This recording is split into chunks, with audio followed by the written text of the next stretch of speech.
This is Radio Now 95.3 FM. Come for the news, stay for informed conversations.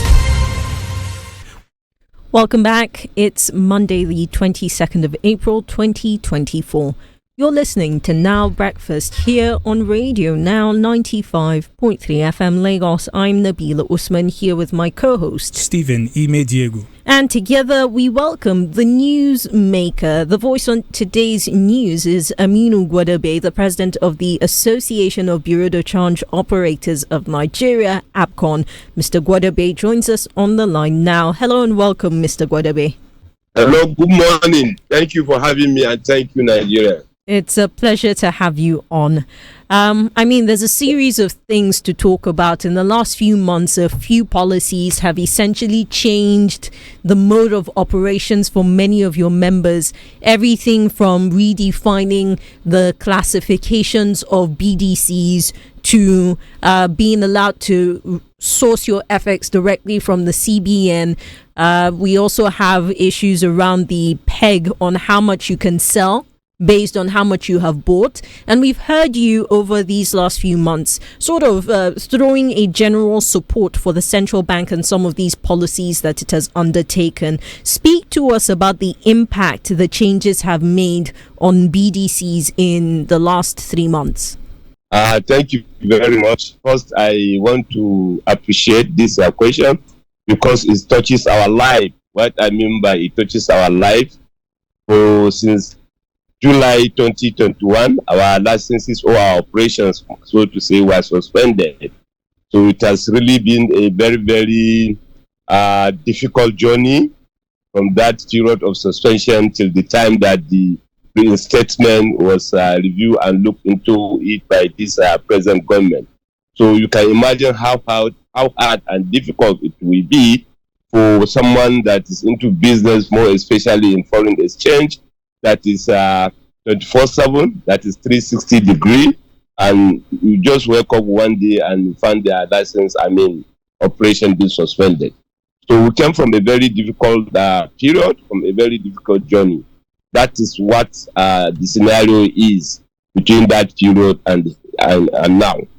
Yes, the reinstatements have had a lot of impact, not only to our subsector, but to the financial system in particular, and also to Nigeria in general. Foreign exchange system market, it's a huge market. It's volume driven, and the central bank being a catalytic actor. The central bank is the catalytic actor. So, and volatility or exchange rate is like a run of water. You cannot leave it on its own. It will be like an erosion. So there is the need to always direct it, because if you don't direct it, it will direct itself. And in management, there is also what we call control.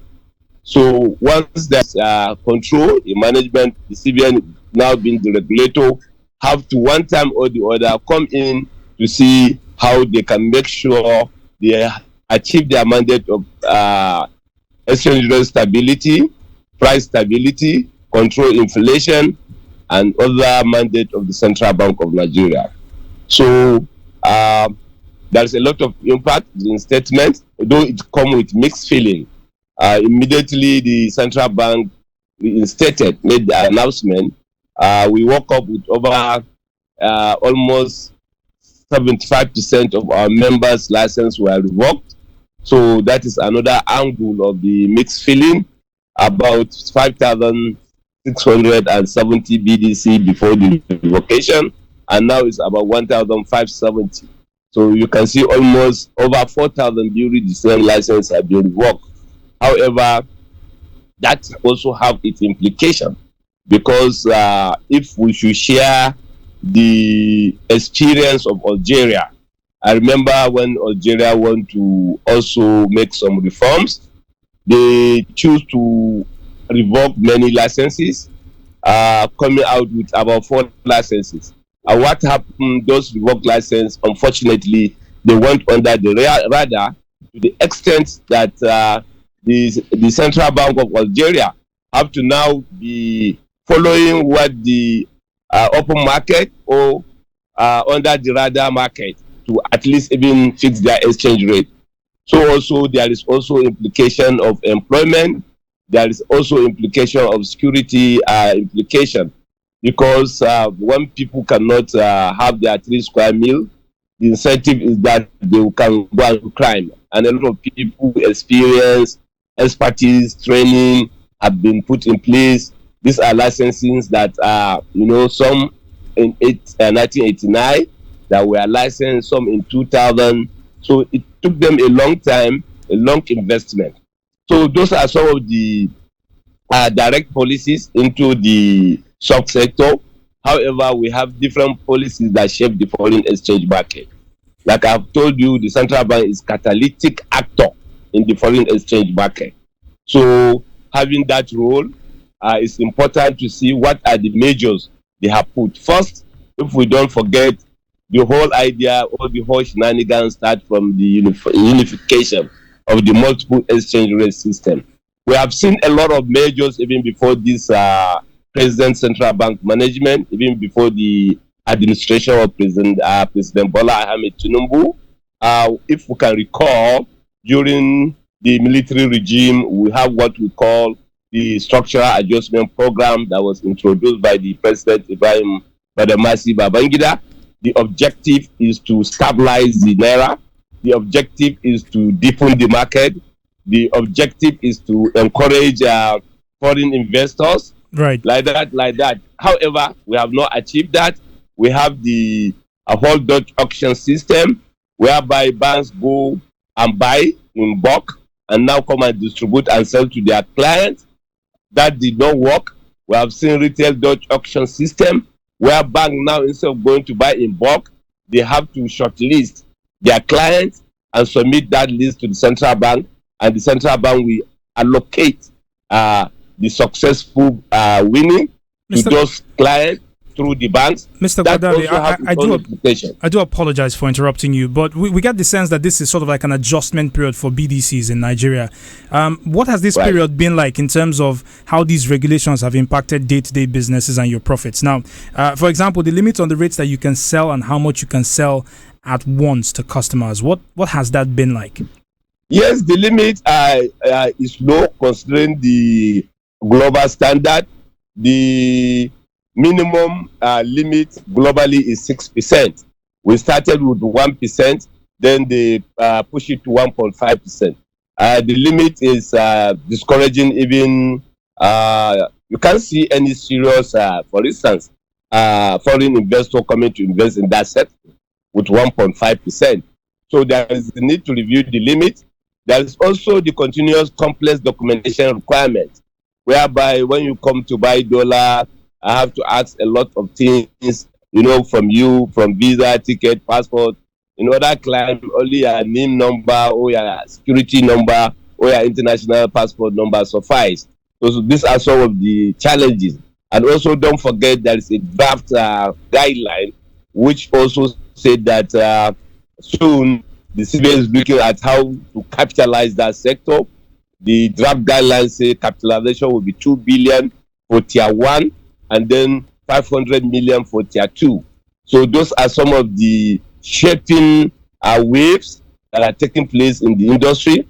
However, we responded that other climes, we did our academic analysis, and we have found that even, for instance, in Dubai, you don't need more than $15,000 to have a license to do bureau change. In UK, it's £50,000 capitalization. In Kenya, it's $50,000. In India, it's $67,000. All this put together is less than 100 million naira. Yes, we believe Nigeria has its own peculiarity, and we need to balance our international obligation with our own national objective peculiarities. However, we have expressed our concern that putting that to happen, it will mean that people will come and hijack the sector.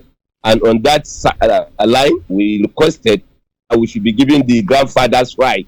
Whatever capitalization the CBN deemed fit, the existing bureau de change should be given the grandfather right, like it was done in 2006 when they want to capitalize bank.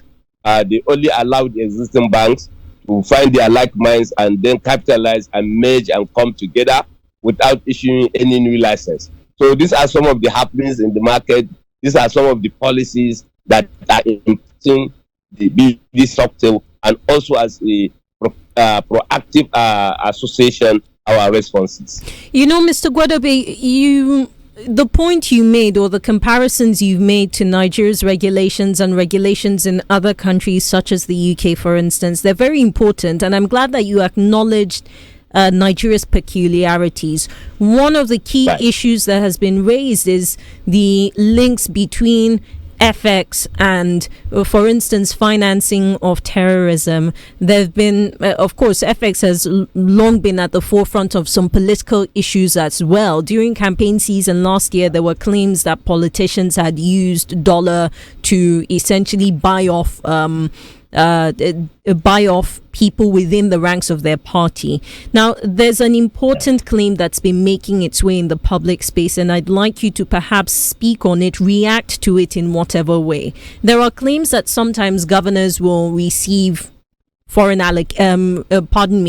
will receive federal allocation and change that money, go to BDCs to change that money to FX illegally. These are claims, of course. Perhaps you can speak to us on this. What's the reaction of ABCON? Our reaction is first is a generalization of stigmatization. Yes, we can agree that we have low capacity in terms of structure. But, it's always like leaving the elephant and killing the ant. There are many players in this market. You have a lot of people that are not even into this market. They come in. Money laundering and terrorism financing is a complex dynamic. It's global. It has many typologies, irrespective of where the institution, the financial institution is. You remember you have banks, you remember you have insurance company, you remember you have estate, like that, where money laundering and terrorism financing can take place. I'm not totally exonerating, but it's a general problem for the entire financial system stability. Don't forget, because of money laundering and terrorism financing, that's what we have today, Financial Action Task Force, a global association of countries that design, that set standard and measures for checkmating money laundering. So it's not something that we limit to, say, a subsector like the real change. If you look at the volume of transaction, only 5% is being routed through the BDC subsector. Where is that 5% routed to? So these are some of the comparisons, the statistics, if we are interrogating, that we need to bring into play. However, as an association, like you have asked, we have been training, we have been automating. As we speak today, we have calibrated, we have upgraded our processes that will make it easier, that will make it transparent, that will make it easier for the supervisors, the security agencies to see what the members are doing. And also, as a contribution, a national contribution, we are coming up with a solution. We look at why this thing happened. Yes, the central bank through the FMTQ are trying their best to see price discovery. That is not enough. So what are coming out with is a centralized, democratized, harmonized trading platform. Since we shall unveil that, we are taking that step by step. Now we have finished with the office processes. We are running away from manual. We are becoming paperless. Even receipt, we give it to you automated. So this is what we are doing. We're supposed to launch that today. So we are training the trainer. I'm glad that you started to speak on corporate governance, because it allows us to explore a statement or an advice you made in February this year, where you were calling on your members to stop street trading. This was shortly after an EFCC raid on street traders, and simply the CBN trying to essentially change the shape of BDCs in this way. Unfortunately, we've continued to see street trading in places like Lagos, in Abuja, in all the popular spots that we've always known of from before now. These new regulations that you are unveiling, to what extent would they help to tackle this issue? First, I want to also appreciate the security agencies. They have been applying both kinetic and non-kinetic approach in addressing this problem. You know, the trading of foreign exchange predates Nigeria, predates the central bank. It started even in the 1800s during the Trans-Sahara trade. So it's a norm and culture. Changing norm and culture come with difficulty. I'm not saying strict trading should be allowed, but like I started, the security agencies have been very, very wonderful. They are putting all it cool to see that they do it with even causing any harm. However, you know, sometimes you have to use carrot and stick. And like I said, what we are doing, it will be, in fact, you will not even see anybody on the street because it will not make sense for you. We are talking of, this is the right time now we have abundant traditional processes. Because don't forget, we have the threat of Binance. Now we have doing the threat of Bybit. A lot of online companies now are coming to take over even the business of both the traditional and even the banks with simple technology.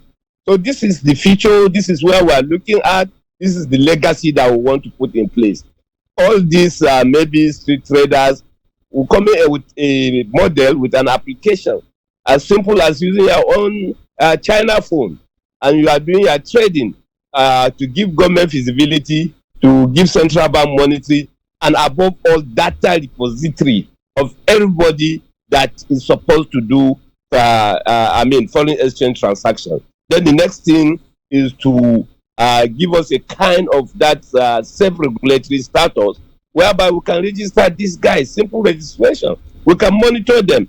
It will only depend on engagement. Those ones that want to engage with the central bank in high speed, in high volume, they can be licensed. These ones that they are just cannot make such requirement. It happens all over the place. In Dubai, you have what you call the Forex Dubai. It's a platform for traders there, and they make the registration very, very simple.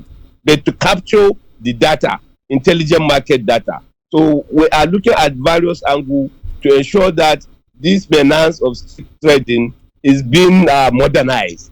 It's about embracing technology. So we're using technology to ensure that we transform that system, we modernize that system so that it will be transparent, so that it will be clean. We launder the image of that.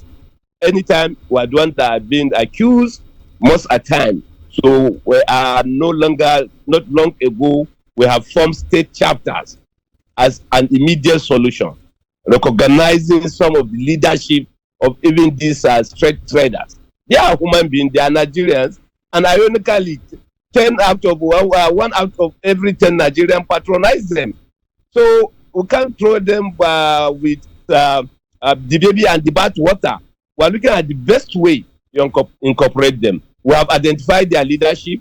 We are working with them. We make them our ambassadors so that they can have a feel of belonging. We can make advocacy for them and make sure that they do it in the right way. It's the right way to do. Leadership is dynamic. Leadership is a process. Right. Well, Mr. Gwadabe, thank you very much for speaking with us today. You've shed some light on some of the thornier issues around BDCs and all that we've been experiencing in the last few months. We thank you for your time and your expertise today. Thank you very much. And we definitely, you're welcome anytime. We definitely hope to speak to you again. So we'll take you up on that offer in the near future. No problem. It's my pleasure. Our guest, our newsmaker, beg your pardon, this morning is Aminu Gwadabe, the president of the Association of Bureau de Change Operators of Nigeria. He joined us to address some of the questions that have come up in the last few months with regulations changing around how BDCs operate in the country and efforts of the Nigerian government to harmonize the foreign exchange rate and ensure that the naira continues to do well in the markets. That's our newsmaker this week on Now Breakfast. The conversation continues in just a moment as we open up the phone lines on Community Watch to answer one burning question: how is your community? And the second being, what's going on in your community? This is Radio Now 95.3 FM. Come for the news, stay for informed conversations.